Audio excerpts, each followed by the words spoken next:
Still my hair static.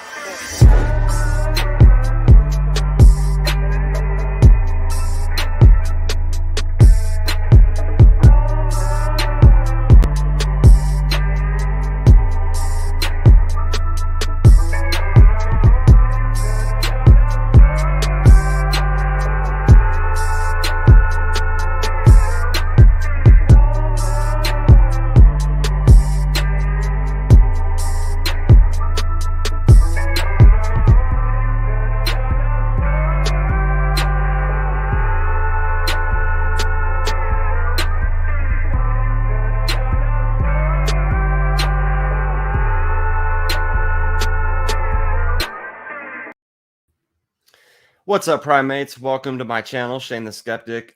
Today I'm going to be, for the first time, streaming a debate live from my channel. So whether you're here because you're a fan of mine or you heard about me through somebody else, or if you're a fan or friend of Alan's, or you're here to hear the presuppositional side, you know, whatever side you're on, whether you're theist, atheist, religious, secular, I welcome you for coming. Alan, also, thank you very much for being here, man. How are you doing today? It's a pleasure. Thanks so much for the invitation. Looking forward to it. Yeah, of course. So to be clear, everybody, we're going to be debating the topic, is knowledge possible without the Christian God? Alan adheres to a branch of Christian apologetics known as presuppositionalism. He will have his opportunity to explain his worldview of presuppositional apologetics, presuppositional Christianity. I, an atheist, materialist, you know, I'll be giving my explanations as well, you know, my worldview. So, yeah, I don't know. Do you have any debate, any channels? Do you have anything that you want to plug before we get started, Alan? Thanks so much. You can find me at youtube.com/Rology. That's RHOLOGY. Not real exciting though. There's some talks on there. Mostly it's like videos of street evangelism. So if you enjoy kind of seeing a real life presuppositional kind of Christian engaging people of various stripes, you might say various intelligence levels and various like abilities to hold their temper in check. It could be an interesting channel to check out here and there, but the content, I don't know, there's like 10 different kinds of interactions. And after you've watched those 10, then, you know, maybe we'll move on to something more interesting. You get it. For sure. Yeah. My channel isn't the most interesting, but it can be fun though. So we go for it. All right. As always, in a debate, when somebody is debating the affirmative position, that person normally goes first. For the first time, I will be debating the affirmative position. So for that reason, I'll be going first. I have a 10-minute frame. I just wrote an 8-minute statement so I wouldn't have to time myself. I let Alan know in advance, everybody, that because of the fact that I don't have a moderator and I'm kind of taking on the role of moderating a debate that I'm in, I feel like I have a higher obligation to be charitable, and you know, doing so, if Alan goes overtime by a minute or two, I'm not going to sweat it. All that matters is that we're being charitable interlocutors in the discussion. That's really all that matters to me. So we'll play by the rules. It's going to be good. Yep. All right. So I'll go ahead and just put myself on and let me see, get a sip of my water really quick and get into my opening statement.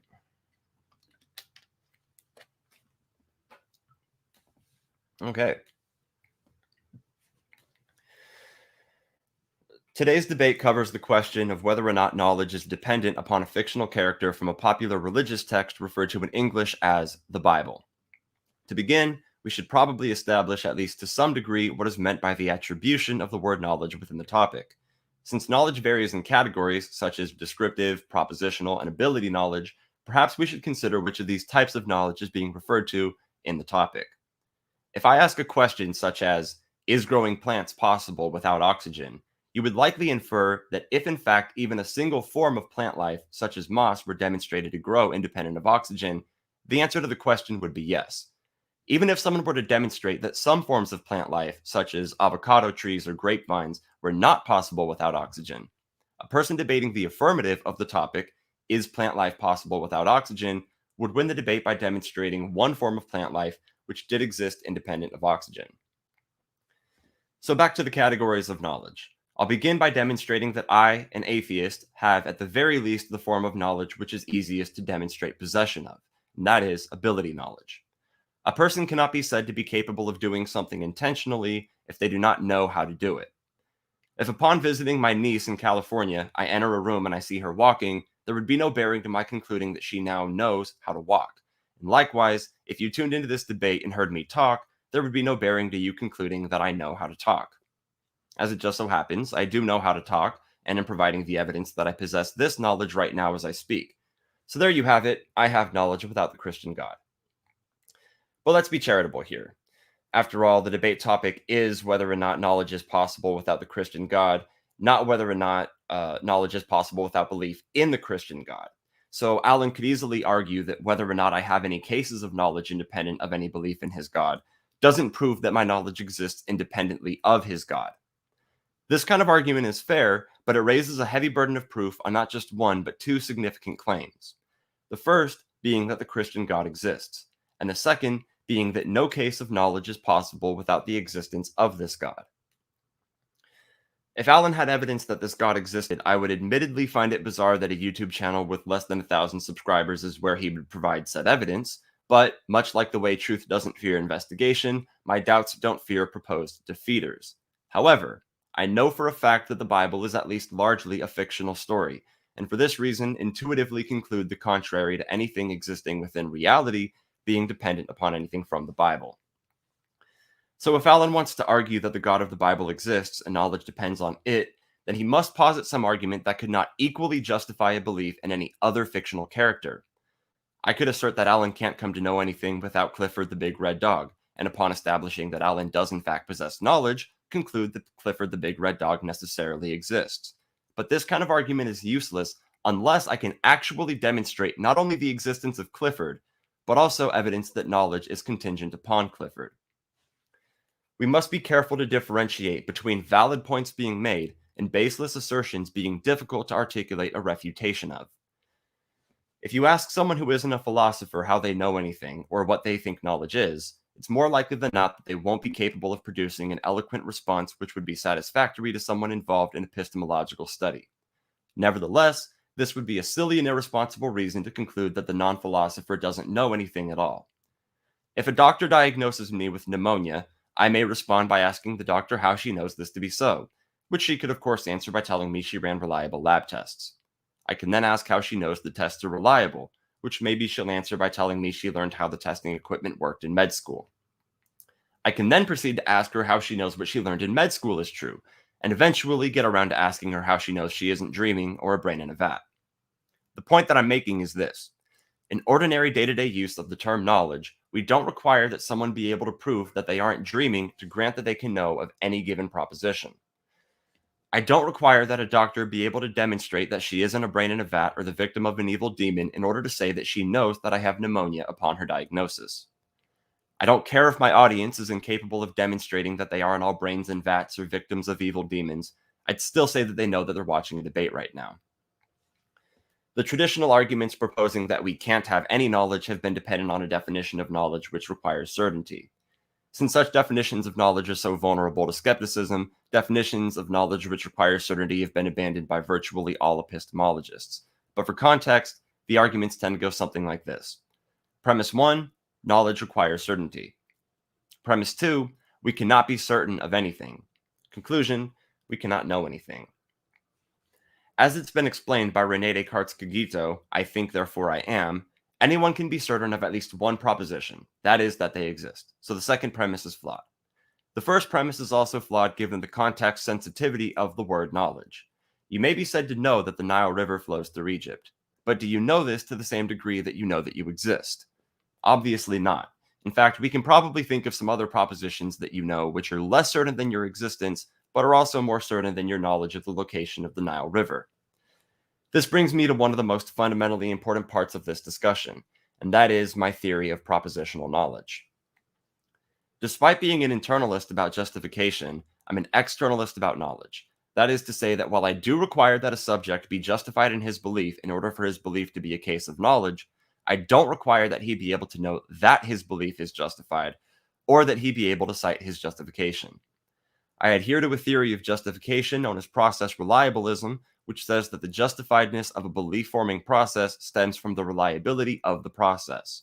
Reliability in this context meaning tendency to produce true beliefs. Wishful thinking, faith, and guessing have too high a tendency to produce false beliefs, and therefore are not justification-conferring processes. Empirical senses, logic, and reason have a high tendency to produce true beliefs, and are therefore justification-conferring processes. Notice that reliability is not the same as perfection, which means that it's possible that a person could arrive at a false belief through a process which is justification-conferring. The fact that even beliefs which are justified can be false is, of course, Edmund Getier's reason for famously refuting the standard JTB analysis of knowledge.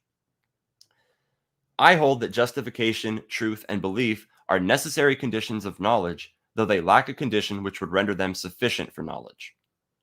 This is where what's known as the sensitivity condition brings my theory of knowledge together. The sensitivity condition goes as follows. S would not believe that P if P were not true. To be clear, I'm not saying that this condition is always met, as there are plenty of examples of beliefs being arrived at which, whether they were true or not, would have been arrived at anyway. What I'm saying is that if it be the case that a subject has a true belief which was arrived at through a reliable process, and it is also the case that if this belief was not true, the subject would not have been caused to arrive at it, then the belief counts as a case of knowledge. This can easily raise the question of how the subject could know that his belief meets the sensitivity condition. I don't think, at least in most cases, that a subject can know that the sensitivity condition holds. But, given my externalism, I don't require that the subject know that the sensitivity condition holds in order for his belief to be knowledge, just that the condition holds. So knowledge is simply justified true belief which would not have been arrived at if not true. My reason for rejecting the Christian God being necessary for this is genuinely no different from my reason for rejecting SpongeBob being necessary for this. Knowledge predates Christianity by thousands of years, and thus knowledge has been around since long before the God of the Bible was ever made up. Thank you. All right, and then Alan, I'll just go ahead and let you jump into it. All right, starting the timer now. Thanks everybody for listening in. Thanks so much, Shane, for agreeing to debate this very important topic. Actually, please note this is not a MAGA hat. I'd just like to point that out to everybody. It's a little bit of a head fake. It's kind of fun to wear it out on the street and people do double takes like, oh, that's not what I was hoping for, because I'm not one of those guys. Anyway, just like to say glory to the Lord Jesus Christ, who is the way, the truth, and the life. It is my privilege to interact with Shane today and set before all the viewers a true knowledge of God's mystery, that is Christ himself, in whom are hidden all the treasures of wisdom and knowledge, as the book of Colossians says. The book of Proverbs, chapter 9, verse 9 says, give instruction to a wise man, and he'll become still wiser. Teach a righteous person, and he will increase his insight. The fear of Yahweh is the beginning of wisdom, and the knowledge of the Holy One is understanding. And that's what we're talking about today. Now, I'd like to begin with a brief word about how I intend to go about this debate today. Sometimes debates, maybe they conform a little bit too rigorously sometimes to what somebody might call a formal rule of debate. And so I like to try to ask as many questions as possible and try to examine things as much as possible. So we're just going to go straight into if I have time, going to interact with Shane's opening statement, even though I do have some partial notes written out here. Now, the words I read earlier, that's actually the answer to the question before we even start this debate, the question that plagues people, the question about knowledge, the question about how we know stuff. This universe belongs to its creator, and his name is Jesus Christ, the God of the Bible. Thus, the debate resolution asks pretty much a nonsensical question, much as if we were asking, can squares exist without lines or right angles? Or can water exist without wetness? For that reason, since I'm denying the proposition, I'll simply be demonstrating that whatever Shane says, he's making up out of thin air, with all due respect. Also, this is not a debate about whether God exists, as you know if you read the resolution carefully. For one thing, that's been done so many times, in my opinion. If you have an internet connection, you are without any excuse for adhering to any flavor of atheistic ideology. That debate has been done so many times, and it has been won so many times by the Christians that, in my humble opinion, it is barely worth doing anymore. I could give you numerous citations of debates that have been an utter massacre in favor of the Christian side, where the atheists stood no chance, even the most respected ones. So what we're talking about today is rather a specific question about whether it is possible to know anything if Jesus is not Lord. Okay, so I contend that knowledge is impossible in such a wildly ridiculous hypothetical as a universe in which Jesus is not Lord. But here we are discussing it anyway. Knowledge is indeed impossible, and knowing that this knowledge is impossible is also impossible. So please consider the antithesis pushed. Now, I'm going to labor to be highly consistent here. I actually expect to be more consistent than Shane. Here's what I mean. We are hypothetically positing a universe where Jesus is not Lord. Shane has put forth his particular position, and I'm going to take on, for the sake of the argument, his foundations as my own. I'm going to pretend that the universe is as he thinks it is, and then I'm going to ask questions that follow from those ideas in order to expose the necessary consequences and outcomes that flow from them. I am assessing the worldview that Shane is proposing on its own merits. I do not believe it will survive that examination without being shown to be incoherent and unworthy of adherence by anybody. Now, for some specifics. Presumably, Shane believes that life as we know it evolved from simpler organisms over the course of some billions of years via mechanisms unguided by any intelligence or volition with no goal in mind. If so, we have every reason to employ the so-called evolutionary argument against naturalism, as it casts serious doubt on the reliability of our cognitive faculties, if this idea of evolution or any similar idea of evolution is true. And therefore, naturalism or materialism, since the idea of naturalism was thought of by human minds, which are, according to this argument, unreliable since they evolved from pond scum, essentially. So let's think about it a different way. If life as we know it did indeed evolve from lower organisms, like amoeba and paramecia and things of that nature, there is little to no reason to think that your brain is reliably aimed at producing thoughts that align with the way things are, with reality. True beliefs, producing true beliefs. If that is indeed how we and our brains came about, then the brain at best is concerned, which is a reification. You'll have to pardon the figure of speech there. The brain is concerned with how organisms behave, not how or what they think, not the propositions that they write down in philosophy books. What does it matter whether I think strawberries are actually strawberries? What does it matter if I think they're maybe alien life forms or CD-ROMs or bullets? It doesn't matter as long as I eat them when I'm hungry and they keep me alive and strong. Maybe my brain is deceived and I think that I really like bullets. And then I'm like, oh, look, a bullet growing on that bush, and I eat it. I mean, obviously it doesn't explode, but I don't know anything about bullets. I'm just a brain. I don't know. I mean, I just evolved from pond scum. So I don't have necessarily any, the point is that my thoughts don't necessarily have any connection with the reality of the thing. So I eat the strawberry, I survive because it conferred benefit to me, and I go on. I stay alive long enough to pass on my genes to the next generation of children that I will father. Whether I thought all along that those were bullets or CD-ROMs or whatever, it does not matter in the slightest. All that mattered is that I behaved in such a way as to keep me alive. Now, during Shane's presentation, he said a lot of things that rely on sense perception. Sorry, that's my wife's cell phone. Just ignore that. Sense perception, nerve transmission, brain interpretation of nerve transmissions. Let's ask ourselves this question. Leaving aside the evolutionary argument against naturalism for a moment, let's just pretend that the brains really are geared necessarily to produce true beliefs, and the strawberry bullet thing is not necessarily an apt comparison.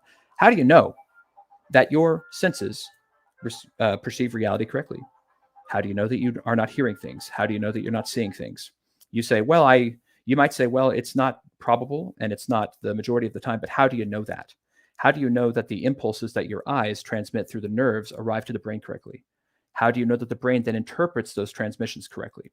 How do you know that the brain then coherently forms those properly interpreted transmissions into an understanding of reality of what's happening? Essentially, if the universe is a materialistic universe, if Jesus is not Lord, there's no reason to think that our brains are anything else than factories that produce chemical reactions, and that's it. Even if brains do exist, which also you can't prove. Speaking of which, another impossibility to provide any reason to believe is true other than wishful thinking is the idea that there is an external reality out there. Your senses perceive something, so you say, so you think, but how do you know? You don't know. Our senses do deceive us, even as I believe Shane would probably admit, at times. So the question is, how often? Well, there's not a way to know that. What if they're deceiving us all the time? Would there be a way to know that? No, there would not be. And Shane, what I believe, well, I'll get to that in a second. So we have to ask, how does the external reality that we think exists actually exist? How do we know that? How do we know that other people exist? How do we know that science exists? How do we know that we're doing a debate right now? How do we know that elements and tools and molecules and compounds exist? We don't know that. Memory. How do we know that we have experienced what we remember experiencing. And how do we know whether those memories correspond to the memories of the other people that you think that you've encountered? How do you know that you're reading of what you think they wrote down and you're listening to what you think they said is correct? How do you know? How do you know that nature has remained uniform and will remain uniform for the next 5 seconds? Isn't it certainly within the realm of possibility, given that there's no overarching governing intelligence or volition that is keeping the universe stable and the way that we would expect it to be, the way that we hope it will be? So everything that we know about natural laws and laws of intelligibility, laws of communication, and laws of chemical reactions and such, like the ones happening in our brains, could change in the next 5 seconds, and there's no way to know that. Maybe they changed 5 seconds ago, and all of our memories that we think we have of everything are false. That's certainly possible. Yes, it's certainly possible we're a brain in a vat. There's no way to know that. So be consistent. If you have evidence, you ask for evidence that Jesus is Lord. Well, I simply ask for evidence about all these confident assertions that you've made. You've talked about, Shane's talked about ability knowledge, doing something, talking and entering a room. How does he know there's anybody in that room? How does he know a room exists? How does he know that he has a body so as to transport himself physically around? How does he know that space exists in which to move? He talked about, dreaming, and I believe that the usage of the word, something like day-to-day usage of the word knowledge, is just kind of a trapdoor to try to escape having to prove these things. He demands evidence that Jesus is Lord. Well, I demand evidence that you have any knowledge about literally anything, and you just have to answer my questions. I'm denying the proposition that you know anything. The thing is, I just don't think that you're asking the questions deeply enough. You're not examining, Shane is not examining his own ideas closely enough, not asking the same questions of all of his beliefs that he is asking of some of his beliefs and of some of the beliefs of others, such as that Jesus is Lord. Thanks so much, and God bless you all. All right, thank you, Alan, for your opening statement. I'll just get into my rebuttal, and I'll just use my phone for a stopwatch. Tend to go backwards up to, I'm gonna actually not go backwards this time, go forward. So stopwatch has started. Okay, he begun his opening statement by citing Bible verses as his justification. The problem is that the truth of his worldview is actually still in question, so you can't then appeal to claims of the worldview, like such as from the religious holy book, on pain of epistemic circularity. So you have an epistemically circular belief where it isn't needed. Let's see, you cited your belief that knowledge is only possible if the Christian God exists. Cool. That's kind of the point of the debate. That's what we're arguing. So, asserting your position doesn't count as an argument. It's just you kind of stating what your position is. You said that I pulled everything I said out of thin air. I could provide sources to where I got some of what I wish that I pulled it out of thin air. Like if I came up with all of the ideas I referred to on my own, if my theory of knowledge, the sensitivity condition, was something I made up, that would be awesome. I study epistemology textbooks such as the Blackwell 2006 edition. I study the works of a lot of people like Elizabeth Fricker. I mean, I don't have to name every epistemologist that I read the work of, but it's not thin air. I read the work of other epistemologists. So, and if someone's, involved in epistemological study, they would probably recognize that by a lot of what was referred to in my opening statement. Okay, so you posited this hypothetical where my worldview is true and said that your approach was going to be to ask me questions and sort of, play almost what would be referred to as the skeptic game, where you show that there are some things that you could ask that I cannot answer. Yeah, I actually would fully grant that there are some things that I can't answer. That's not a flaw in my worldview, though. It's just the fact it sucks that there are some things I'm not able to answer. Let's see. You criticized the fact that evolved cognitive faculties are flawed. I don't see how you would be immune to this problem. Why is it that coming from pond scum is somehow rendering me worthy of criticism, but then you coming from dirt isn't? I mean, if anything, I would say pond scum is a little bit more complex than just dirt. So if we're comparing the two, then I don't see why that really matters. I don't hold that evolution caused us to evolve to have perfectly, properly functioning brains, right? Like we evolved to experience illusions and delusions, for example, because a pretty good example would be if you were a person who believed in evil demons and spirits and shit, like you would probably run away from any rustling of bushes or anything like that that you heard. And if you were a skeptic like me going, well, what's in those bushes? You would probably get eaten by a lion. So it actually just makes sense that evolution is going to cause us to have brains which are prone to having tendencies to have false beliefs. I don't hold that our cognitive faculties aren't flawed, especially empirical senses. And it seemed like part of the criticism was that, but I don't hold that. You said that we can't prove brains exist. I want to be charitable and just assume that that was somehow you were misspeaking, and what you meant was that we can't prove that brains are the cause of the mind. I'm sure you'd be willing to grant that, like, what we call a brain actually exists. If your worldview is dependent on brains either not existing or not having anything to do with the mind, then neuroscience debunks your worldview in itself, right? You're going to have to posit some explanation for why it's the case that the brain, which exists in the material world, when it's affected by other material things, for example, being knocked out, you lose this consciousness. And if I'm citing consciousness being the effect of a materialistic process, and then when that materialistic process ends, so too does its effect, the argument's looking a lot more in my favor.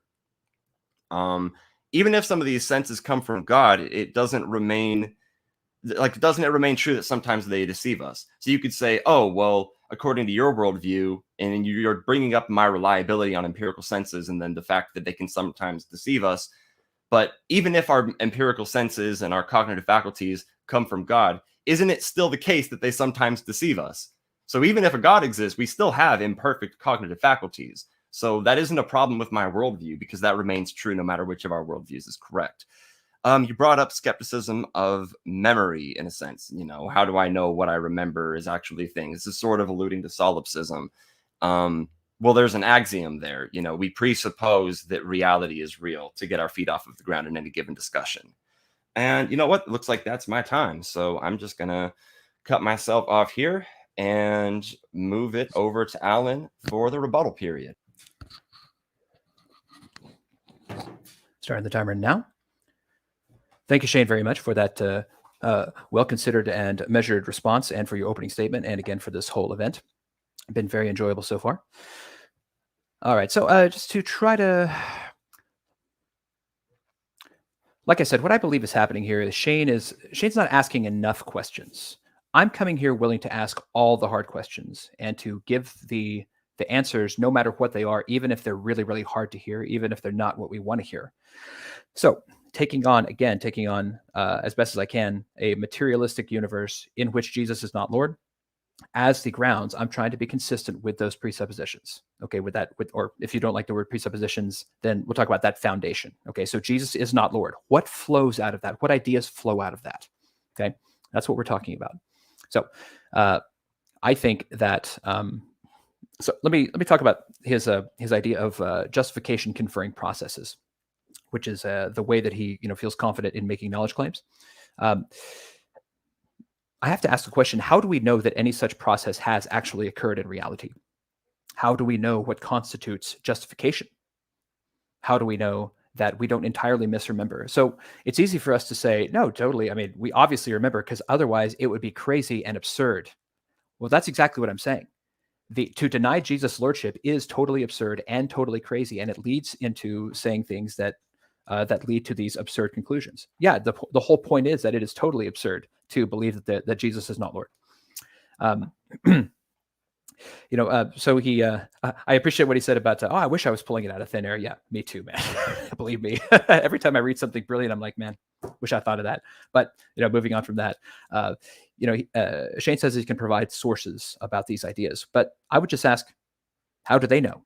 I would just pose the exact same questions to these like professional epistemologists. I don't believe that they can answer. I mean, I've talked to numerous people who are knowledgeable in these areas, and I don't see these answers coming forth. And people with much greater learning than me, like Greg Monson or Van Til or Plantinga, these guys are asking the questions of academia as well. They're not getting any answers. That's why I employ these arguments, because I believe that They are very like they show the bankruptcy of this worldview very clearly. Now he grants that there are certain things that he cannot answer. I get that. I just wonder, have you stopped to consider that you can't answer anything? I mean, have you stopped to consider whether you can answer anything, and how do you know? Even the like we talked about the processes that confer justification. You don't know that those processes occurred. Evolution, you say, did not take us to the point of perfectly functioning brains. How do we know that they function at all? How do we know that they address reality at all? You say you're not willing to grant that brains or minds exist. Or I say that maybe I'm not willing to grant that brains or minds exist. Well, I'm just saying, where's the evidence? Oh, I misremembered. He said that I was not necessarily willing to grant that, or maybe hopefully I would grant it. But I'm just asking, where is the evidence that brains exist? Where's the evidence that I have a brain? Where's the evidence that you have a brain? Where's the evidence that we have a mind, that either of us has a mind? Where's the evidence that there's another mind? My senses, but my senses are suspect. So I can't use those. What else you got? You got nothing. You suggest I check with neuroscience. Well, how do you know neuroscience exists? How do you know their experiments exist? How do you know they properly line up and align with reality? How do you know what it is to be knocked unconscious? We presuppose that reality is real. Okay, I guess, but I mean, that's very much a throwaway statement. You don't know that reality is real because you don't know what real is. You don't know what reality is. You don't know what constitutes reality. You don't know what fills reality. Now, it occurs to me that there's one thing that you might say, well, I can definitely know that I exist. The Descartes' formula, cogito ergo sum. I think, therefore I am. Have you ever stopped to consider that? I mean, we're talking about whether other minds exist or whether we can know anything or whether anything exists. We're just stopping to ask that question. And you say that you think, I think, therefore I am. Who's I? I don't grant that I is a thing. Prove it. So the point is that Descartes' formula begs the question that he is a thing and that he is thinking and that there's any such thing as causation. How do you know that causation exists? How do you know that thinking leads inexorably to being? How do you know? Now, the reason why Shane keeps making confident assertions and be like, but I mean, in the day-to-day, we actually do know stuff. That's because Jesus is actually Lord in reality, in the world around us. By the profession that he makes, he denies that. And so when you take on the worldview and on its foundation, it turns absurd. But in reality, in the day-to-day, we do know stuff because Jesus is Lord. Okay. Thank you for your rebuttal. So here's the thing is you can, and let me set my timer really quickly. So you can repeat the sentence, knowledge is only possible if Jesus is Lord, till the cows come home, but it doesn't get us anywhere. What I want to know is, what is your criteria for knowledge that only Christianity meets? Like, tell me what knowledge is according to you, and then explain why only Christianity can meet that criteria. According to me, I see no reason to think that knowledge exists. So I just need you to prove it. You have the affirmative. Okay, wait. So whether or not the Christian God exists, you don't think knowledge exists? Yeah, that's correct. If Jesus is not Lord, then I don't. No, I said whether or not. Yeah. Right. Right. I mean, this is not a debate where I take on the burden. Okay. So the question is knowledge possible? Well, there is still a burden if you say no. There's a difference in saying I'm not convinced of something, and there's a difference between actually arguing the negative. If you want to argue that knowledge is not possible without the Christian God, you have to posit what knowledge is, what criteria is necessary for it, and why only Christianity meets that criteria. Otherwise, it can be as simple as my demonstration that I know how to talk by talking right now. Like, there we go. I have no reason to think that you're talking right now. Really? You have no reason to think I'm talking? My senses are very possibly flawed and unreliable. Okay, so you don't trust your senses at all? No, I see no reason to, no. Do you have a reason to? Yeah. What is it? Sure. So logic, reason, and empirical senses are things that we depend on to make any conclusions. So we presuppose them. So the presuppositions that are necessary for the arrival at any conclusion. Oh, okay. So I can presuppose that Jesus is Lord. I guess we just killed. No, because that's not a necessary presupposition. You could arrive at beliefs. No, it's not, because I could provide an example of arriving at a belief without Jesus. Let's see. I believe that my computer is on right now. I'm arriving at that belief because of my empirical senses and some reasoning process.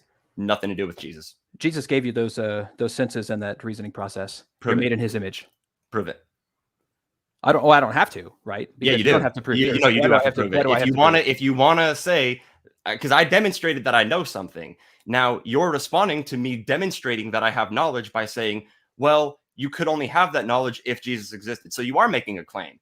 You don't like being held to the burden of proof, but you do have one. Prove it. Prove that Jesus exists.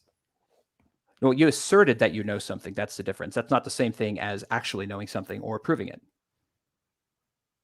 It is, though, because if I didn't know how to use StreamYard, I wouldn't be streaming a debate right now. How So do the you know fact you that I'm want using, StreamYard? how do I know I'm using sense experience and reason? Do your senses ever deceive you? Yeah. How do you know they're not deceiving you right now?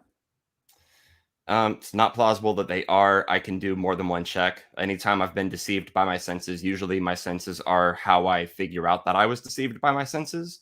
You don't have, so the fact that the epistemic basis for my belief is less than perfect doesn't matter.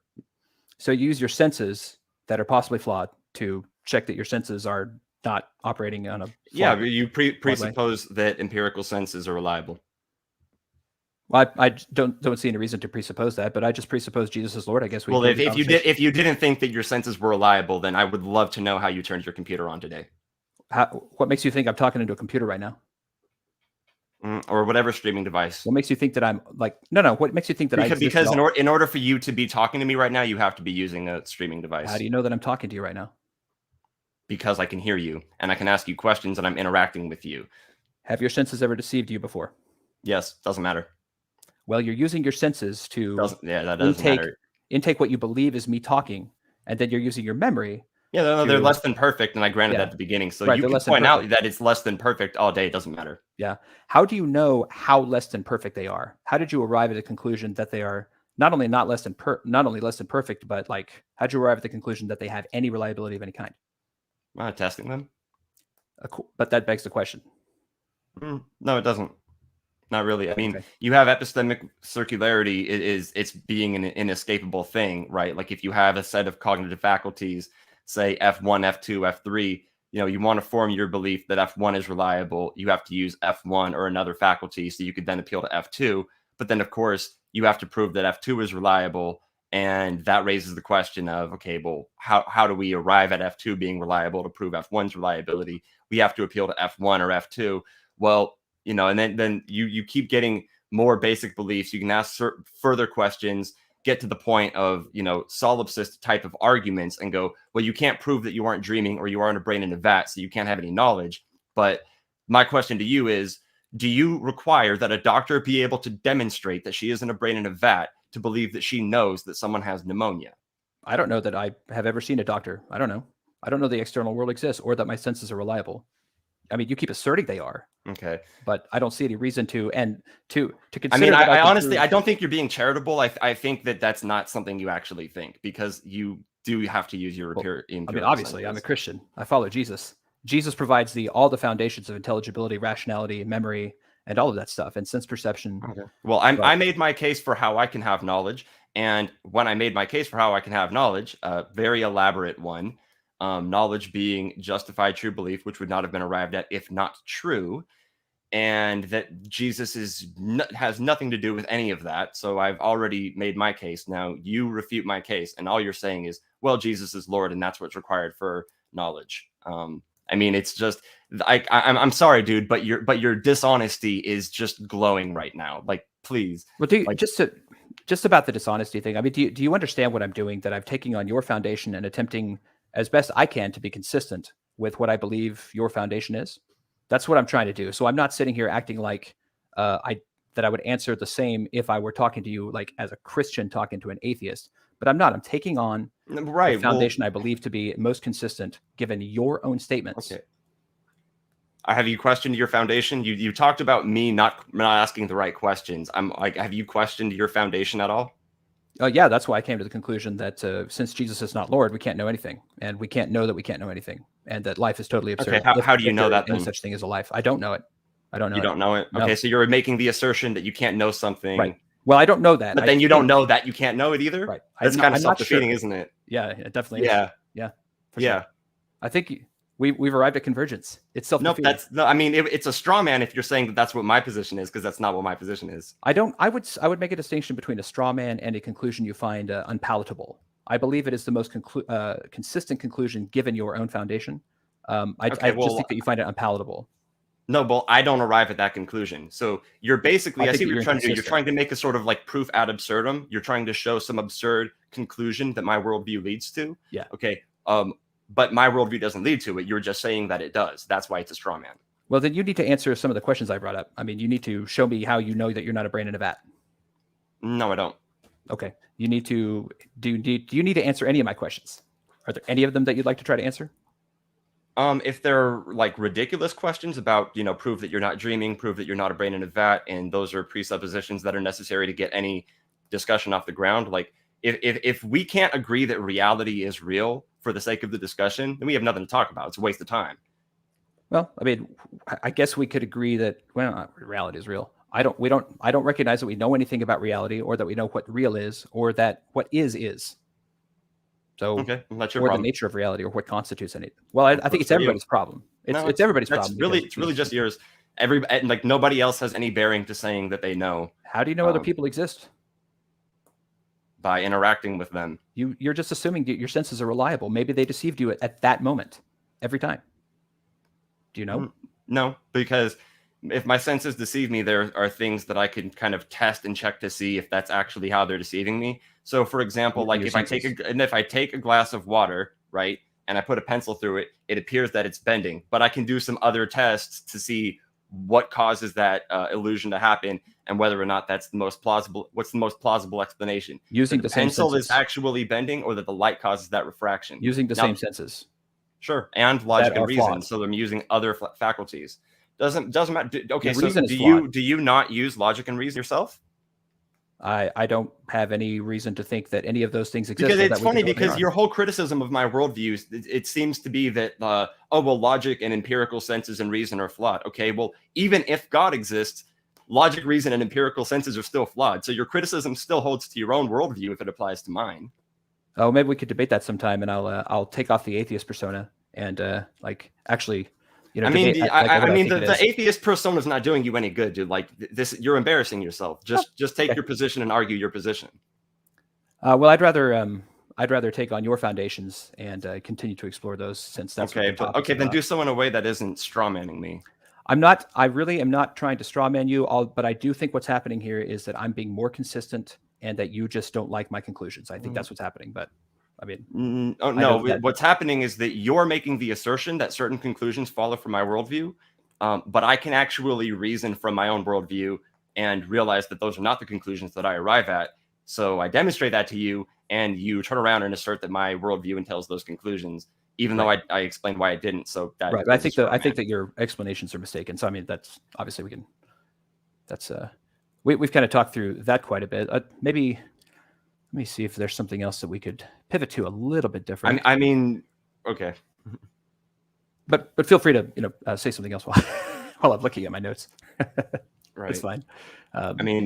Christian philosopher who kind of actually knows what he's talking about can see the problems that you're making as well. I'm interested in in whether or not more people think one of us is right has nothing to do with who is, but I'm interested if we can find if anyone on the atheist side would see any dishonesty in my side, because everybody, Christians and atheists alike, seem to be noticing it on your end. Like you're a very uncharitable interlocutor, and I'm already disappointed, to be honest with you. Well, I thought I was being very charitable, but anyway, we could just move past that. What do you think about could you give me a brief assessment of what I talked about with respect to, since we talked about some of the other things that I brought up during my opener, the kind of planting as evolutionary argument against naturalism. Have you read much about that before?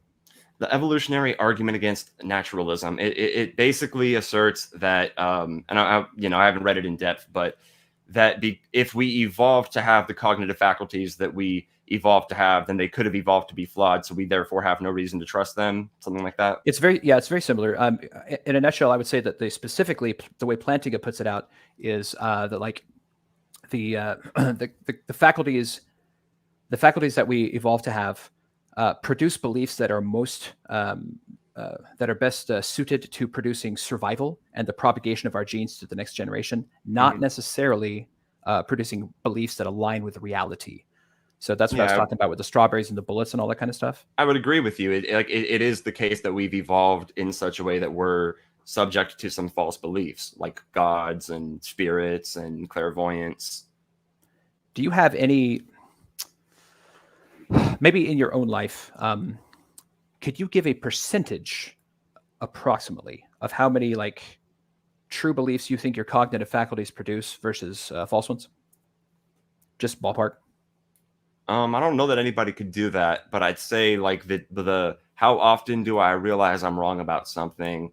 It's become less often since I've improved my epistemology, but I'd say I have a good 85% reliability of arriving at true beliefs, like roughly estimating, probably 85. And you believe that you're improving kind of your one would hope that you're improving your like your thinking skills over time and recognizing errors more quickly, more aptly as time moves on, right? Yeah, I would agree. So the thing is, like every time we make an error, we are time-bound beings. We are in a linear, life to death thing. We get a certain amount of time. We can't go back in time, obviously. So anytime I make an error, it's an error in time that I cannot go back and undo. I can try to learn from it, yes, but I cannot undo it. So, however, there have been times, both in big and small things, that I've made an error, and then I thought I learned from the error, but what I thought I learned from the error was actually itself erroneous, and I had to go on to a third or fourth or fifth correction.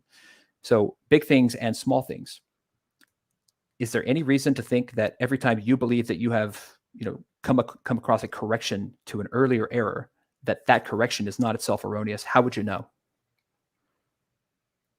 How would I know if the correction? Well, whatever caused me to arrive at my correction.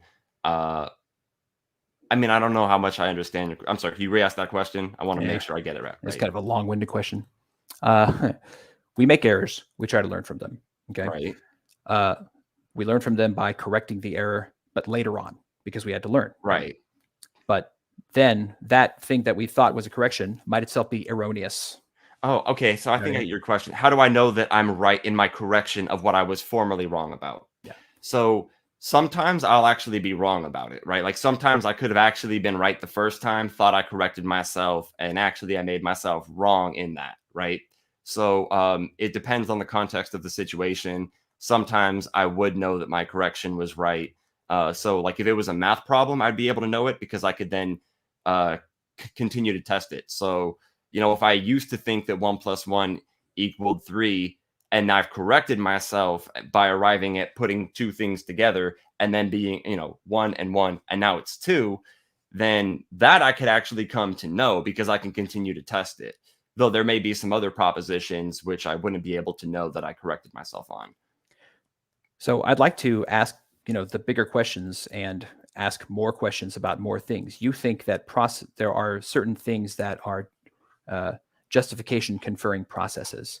Oh yeah, I'm glad we got into this because it seemed like you might misunderstand what I mean by process. When I say belief formation process, I'm referring to things such as faculties that we use to arrive at beliefs. So when you say like, how do I know that process happened? Like my reasoning, how do I know I reasoned myself into something? That's axiomatic. It's self-evident.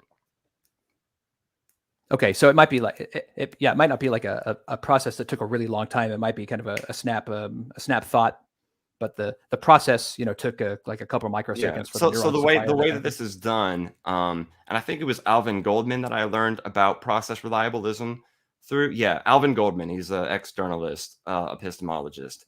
So he compares belief formation processes, some of which are intuitively justification conferring, and then some of which are intuitively not justification conferring. And then he looks to see what criteria they have in common.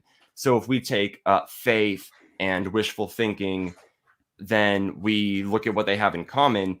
What they have in common is they have a pretty high tendency to produce false beliefs. Now, if we look at things like that are intuitively justification conferring senses, let's take empirical senses, logic, or reason, and we look at what it is that they have in common, it's tendency to produce true beliefs. So what we're figuring out is what they have in common is reliability. Reliability being tendency to produce true beliefs.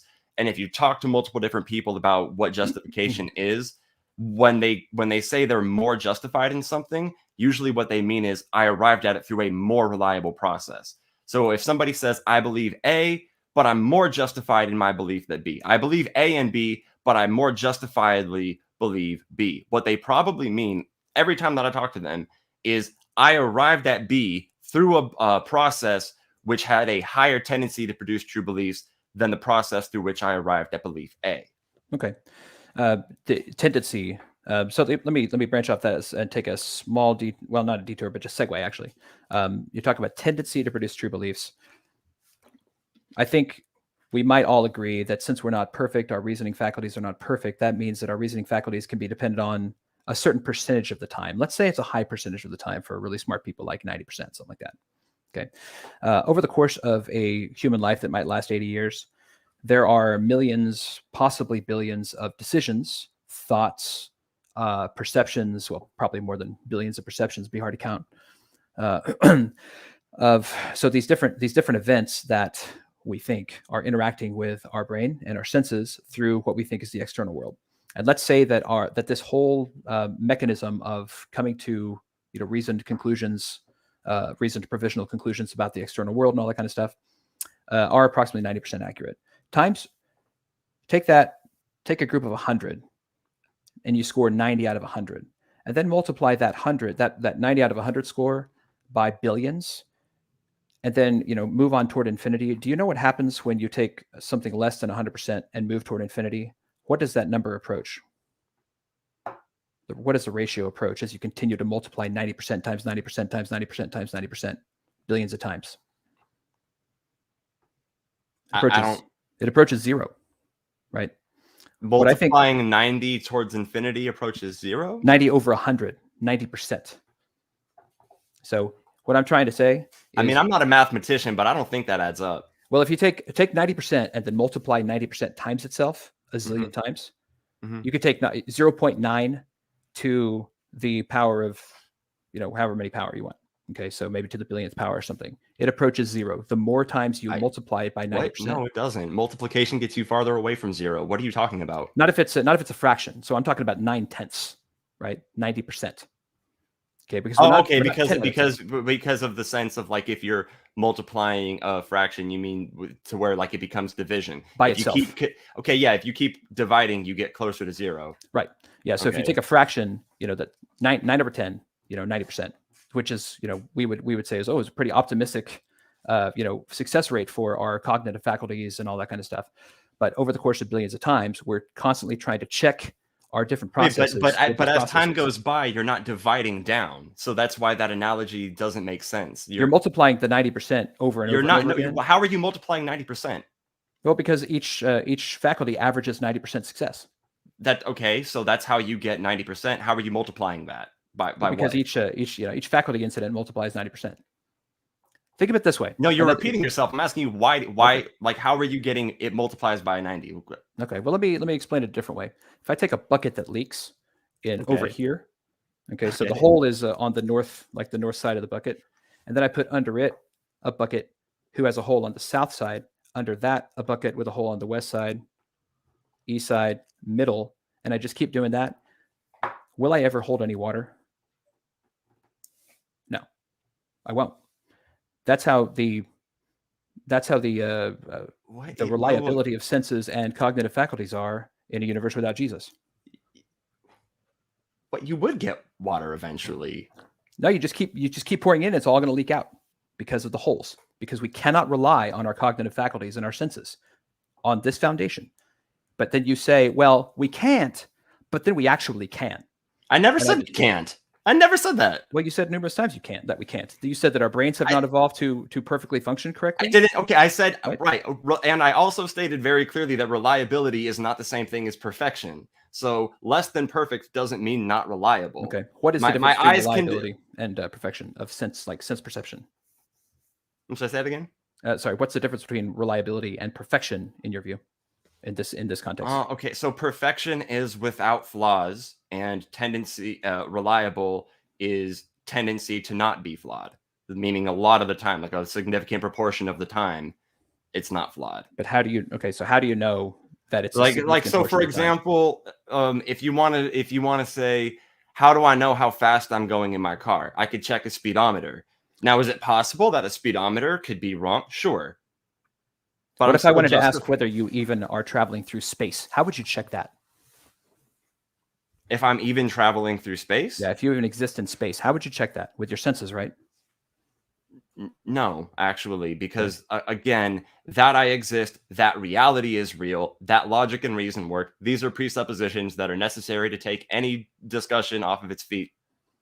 Well, when you say reality is real, I find that to be a smokescreen. You don't know you don't know the contents of reality, do you? What?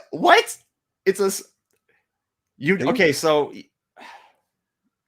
it's a smokescreen to say that reality is real. No, that you know anything. Like to say it is a smokescreen, not to. No, it's the beginning assumption. You assume that reality is real so that Okay. you can get your feet off the ground in any discussion. If we're trying to figure out if it's raining or not right now, and you go, oh, but how do you know you aren't dreaming? That isn't really helpful, is it? If we're trying to figure out if it's raining right now or not, does the fact that we might be dreaming matter, or does the fact that we can look outside and then if that's not enough, test again with another empirical sense, feel that it's raining? We can know that it's raining, can't we?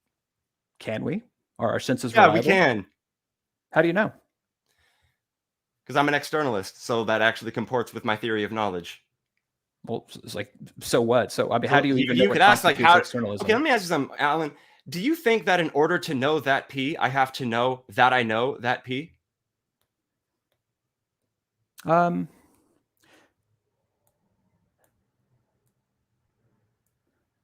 don't think that in a universe where Jesus is Lord, that's a I question that don't anybody can care. answer.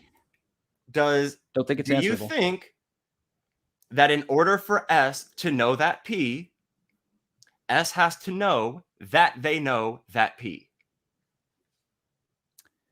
I don't know.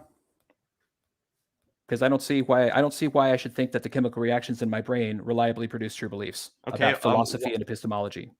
Okay, I don't see why you think that an authoritarian deity would program you to believe things that are true either. So I don't see where you're coming from. Well, maybe we could debate that sometime. But right now we're talking about whether knowledge can exist. I deny it. You affirm it. Mm-hmm. I've already made my case, right? Yeah. So now you have. Well, I know this is the cross-examination. That's what we're talking about. That's why I keep asking you questions. You keep not answering them. You keep begging the question. No, I've answered plenty of your questions. You it's beg just them. when You you beg when them you all. then You beg all the re-ask questions. questions about presuppositions that I already answered, then it's stupid. It doesn't matter. No, when you're begging I all can the know questions. that it's raining if I see that it's raining and I go outside because, okay, maybe I was wrong when I looked. Maybe the sprinkler's wrong. But then I go outside and I feel that it's raining and I look around further. It's cloudy outside. Rain's coming around everywhere. As long as it is the case that I'm not dreaming, as long as it is the case that I'm not a brain in a vat, then I know it. How do I know that I'm not a brain in a vat? Doesn't matter. I presuppose it. But maybe you are. Okay, but if you so presuppose it, then you don't know it, right? Okay, but if reality is real, then I do know it.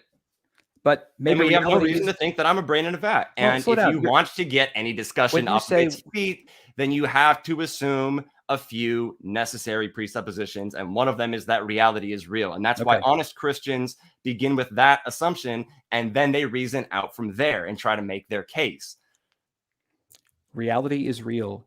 You're not using that phrase correctly. It's funny. You just keep bringing up problems in my worldview that your worldview also has. Well, I don't think that my worldview has it at all.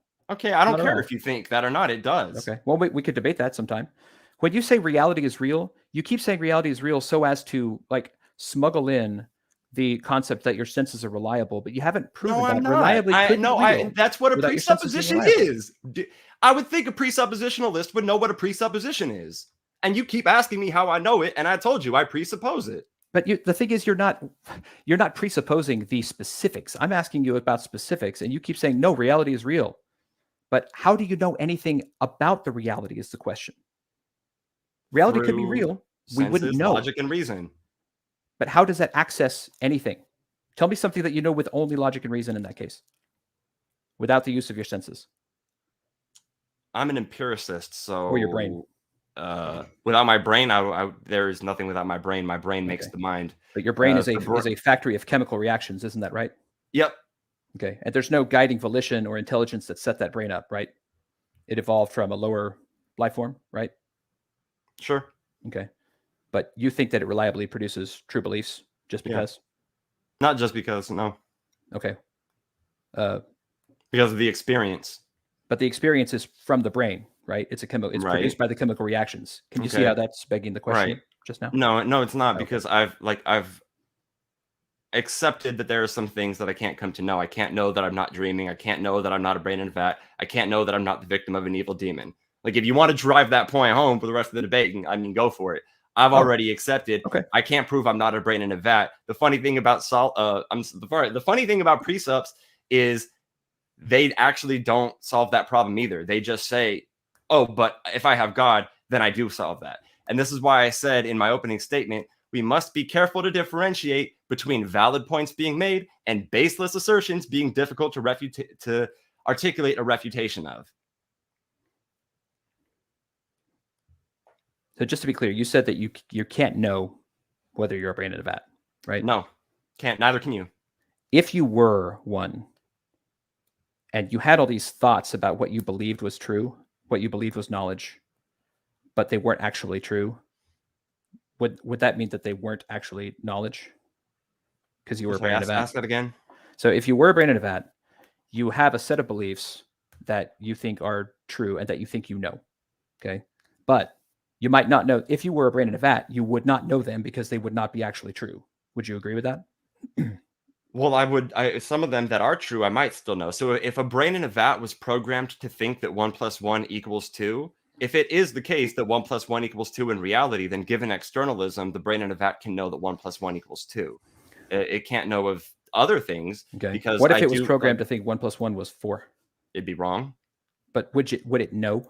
Because it was programmed to think that, right? It's programmed to think that, sure. So it wouldn't know that for sure, right? Probably like it not, wouldn't no. know that. It wouldn't know Sure. that 1 + 1 was 2. It would know it was. It would think that it knew it was 4, right? Right. But it wouldn't be. I mean, obviously, it wouldn't be true. Yeah. But No, it would this think that is it was a true. problem right? that no one's solved in epistemology. Jesus has. Okay, where's his answer? Where's his answer? Jesus answers it. Okay, then what is his answer? Maybe you should listen to some Bahnsen. Bahnsen? Yeah, Greg Bahnsen. Bahnsen. Okay. Well, I thought that you would be the one doing the providing tonight, but that's okay. I will look up the work of Bahnsen after. Maybe if we debated that question, I'd happily give you all the answers that I got. But we're not debating that one. Well, fortunately, our 30 minutes is up. This has been something. Okay. I guess I'll go ahead and give my 5-minute closing, give you the opportunity as well. Despite how frustrating and annoying this debate has been, mostly because of the fact that you were uncharitable and dishonest, I do appreciate you taking the time to come on my channel and have this discourse. I know it potentially was frustrating on your end as well. I'm sympathetic toward your view. It seemed like everybody, I'll just address the audience from this point. It seems like what Alan was trying to do was raise problems in philosophy that have not been solved, criticize my worldview for not being able to solve those problems, then make the baseless assertion that he has solved those problems. Is there any actual answer? No. He just says, because Jesus has an answer. I go, what's the answer? Jesus has it. Oh, really? Oh, somebody else has Jesus's answer. Okay, well, then he didn't actually provide anything. Did not make a case that knowledge is not possible without the Christian God. As I explained before, it's one thing when you have a debate and you say, I'm not debating the affirmative or the negative. I lack belief and I'm trying to be convinced. That's one position. Arguing the negative is another thing, which actually does require a burden of proof. If you want to argue that I cannot have knowledge independent of the Christian God, you must establish some criteria for knowledge. And the criteria can't include God, or your criteria is circular. But you have to establish some criteria for knowledge, then explain why only Christianity meets that criteria. Baseless assertions are not the same thing. I forgot to time myself, so for the sake of being careful to not go over time, I'm going to hand the closing statement over to Alan. Okay, I think you probably had a good 3 minutes to go. I think you only went 2. Would you like to take 3? I don't mind, or 2 more. I appreciate that. I mean, even though I have 5, I mean, I'm pretty much satisfied with the debate as it is. So I'll let you take your time, and whether you want to take the whole 5 minutes or go a minute over, it's fine. Understood. Okay, thank you very much. Thanks to everybody again for listening in. Thanks to Shane for hosting this and agreeing to participate. For me, it's been a blessing, and I greatly appreciate the time and the effort. And obviously, it takes effort to put together statements and to read widely as he has done. There's so many people who just like watch TV all the time. So I can appreciate, a pursuit of knowledge and all that kind of stuff. I'm sorry we weren't able to get to a, convergence of agreement and all that, but at the same time, it's kind of to be expected. I definitely, in no way would I have deliberately attempted to straw man. Like I said, I believe that the things that we were talking about, I was attempting to be more consistent. I believe I succeeded. I believe that Shane was not consistent. And that's what I find about any worldview that is not the worldview based on Jesus, the God of the Bible. It cannot be consistent. That's because we live in a universe of Jesus's making. And anytime that we profess something other than Jesus, total allegiance to Jesus and grace by his gospel, we end up professing absurdity, such as things like, the leaky bucket. I mean, hopefully everybody could see the leaky buckets that Shane is stacking up, appealing to his senses to justify his senses, appealing to his memory to justify his memory, appealing in between all these leaky buckets to try to justify the other leaky buckets.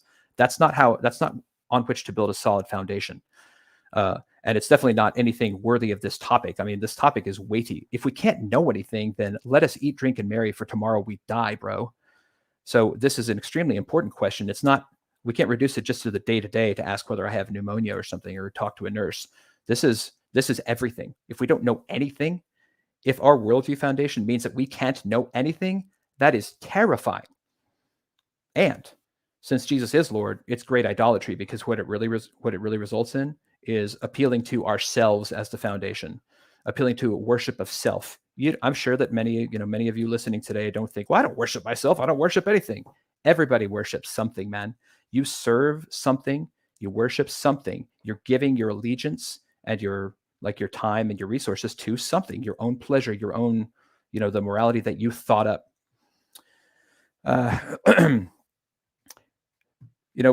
It was disappointing that Shane kept saying reality is real as if that's supposed to mean something. We presuppose reality is real. Fine, we can presuppose reality is real, but that does not mean we know anything about reality or what it means to be real. That's what he kept missing, and that's what he wasn't willing to consider that. So when he says reality is real, he's like smuggling in reliability of the senses, but he doesn't know that his senses are reliable, or even that he exists, because he could be a brain in a vat. He doesn't know that. And he says, well, the day-to-day, but the thing is, if you're a brain in a vat, the day-to-day is the same. You don't know, whether the day-to-day is actually occurring. You don't know any of that stuff. And besides, if you're just evolved pond scum, you don't know anyway. I'm not willing to grant any of that stuff. Shane suggested that arguing the negative requires a burden of proof. Prove it. You must establish a criterion of knowledge and then explain why Christianity meets it. Why? What sort of moral obligations or duties exist on a world without God? None that I can see. Maybe we could debate that sometime. I'm sure that there are people out there who get all mad at what God did in the Bible. They're like, oh man, I can't believe that God was so mean. Well, how do you know that you have any right or authority to impose your morality on anybody else, let alone your creator? Anyway, in closing, I would like to say that's 3 minutes. In closing, I'd like to say that I have love for everybody in my heart for who's listening to this channel. I pray God's richest blessings on you. Jesus Christ is Lord. You will meet him someday. You will stand before him, and you will give an account of every idle word that you've said and of everything that you've ever done. But the good news is that Jesus Christ, the Lord of glory, left heaven, the glories of heaven, to take on human flesh and to live a perfect life. And after 33 or so years, to deliberately give himself over to be crucified as a sacrifice and a substitute for sinners like you and sinners like me. They buried him after he died. He rose again from the dead in victory, and he is able to give you eternal life and freedom from sin and reconciliation with God and forgiveness. If you will place your faith and trust in Jesus Christ, repent of your sin and trust in him, you will be saved, not only from your sin and the wrath of God, but also from the folly of your nonsense worldview. God bless you. Thank you and amen. All right. Well, all of that's perfectly rational so long as you're willing to accept talking snakes and donkeys and people living in the whales of stomachs and virgins giving birth and people coming back from the dead. Thank you very much, Alan. It's been a discussion worth having, I guess I could at least say. Thank you, everybody, for tuning in. My final, I guess what I'll say, because I didn't give my whole opening statement, I feel that all presuppositionalism does is take problems that nobody can solve, and it gives this really intellectually lazy effort at answering them. Well, I have God, so I have an answer. And then you criticize someone else for admitting they don't have one. But not everybody's actually going to agree with that, including the atheists. So again, Alan, what was the name of your channel? I'll let you plug your stuff one more time. Yeah, youtube.com/RHOLOGY. That's Rology. Or find me at abolishhumanabortion.com. All right. Well, yeah, support the right to choose, everyone. Take care.